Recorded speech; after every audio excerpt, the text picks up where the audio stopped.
Hey guys, so I was reading this book, A Recipe for Success, and it's a book about a chef. So I decided to teach you some cooking vocabulary. Okay, first of all, to peel. When you take the skin of fruit and vegetables, such as this potato, we call this peeling. I peel the potato.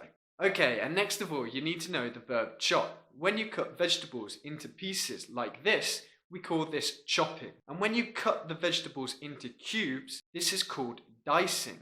I am dicing the potato.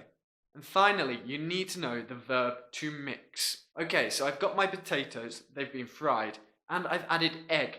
And now I'm going to mix. I'm mixing the potatoes and the eggs together. So can you guess what I am making? Let us know in the comments and tell us your favorite dish to make. And I'll see you guys in the next Catchy English class.